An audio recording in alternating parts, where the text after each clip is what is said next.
உதகையில் ரோஜா கண்காட்சி துவங்கியதை அடுத்து சுற்றுலா பயணிகள் மகிழ்ச்சி அடைந்துள்ளனர். உதகையில் கோடை சீசன் களை கட்டியுள்ள நிலையில் சுற்றுலா பயணிகளை மகிழ்விக்கும் விதமாக நீலகிரி மாவட்ட நிர்வாகம் மற்றும் தோட்டக்கலைத்துறை சார்பில் உதகை அரசு ரோஜா பூங்காவில் 12வது ரோஜா கண்காட்சி துவங்கியுள்ளது.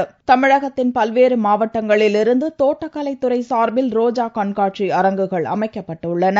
ரோஜா பூங்காவில் 4 ஹெக்டேர் பரப்பளவில் 20,000க்கும் மேற்பட்ட உள்நாட்டு வெளிநாட்டு ரோஜா செடிகள் காட்சிக்கு வைக்கப்பட்டுள்ளன. பார்வையாளர்களை மகிழ்விக்க ரோஜா மலர்களால் அலங்கரிக்கப்பட்ட பல்வேறு வடிவங்கள் சுற்றுலா பயணிகளை மகிழ்ச்சியடைய வைத்துள்ளது. நிறைய ரோஸ்லயே அலங்காரம் பண்ணி ரொம்ப சிறப்பா பண்ணிருக்காங்க.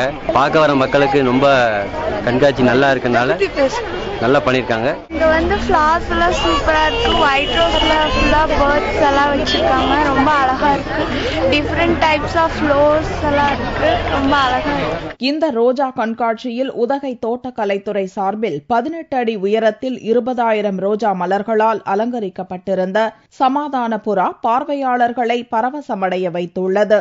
கோவை மாவட்ட தோட்டக்கலைத்துறை சார்பில் 7,000 ரோஜா மலர்களை கொண்டு 18 அடி உயரத்தில் மலேசிய நாட்டு இரட்டை கோபுரமும், தருமபுரி மாவட்ட தோட்டக்கலைத்துறை சார்பில் உலக வெப்பமயமாதலால் ஏற்படும் காலநிலை மாற்றத்தை கருத்தில் கொண்டு விழிப்புணர்வு ஏற்படுத்தும் வகையில் 7 அடி உயரத்தில் 6,000 ரோஜா மலர்களால் அமைக்கப்பட்ட 2 பென்குயினும் வரவேற்பை பெற்றுள்ளன. கிருஷ்ணகிரி மாவட்ட தோட்டக்கலைத்துறை சார்பில் 6 அடி உயரத்தில் 8,000 ரோஜா மலர்களாலான மயில், மதுரை மாவட்ட தோட்டக்கலைத்துறை சார்பில் 10 அடி உயரத்தில் 3,500 ரோஜா மலர்களாலான மீன் வடிவம் காட்சிப்படுத்தப்பட்டுள்ளன. இக்கண்காட்சி ஊட்டிக்கு வரும் சுற்றுலா பயணிகளை மகிழ்ச்சியடைய வைத்துள்ளது.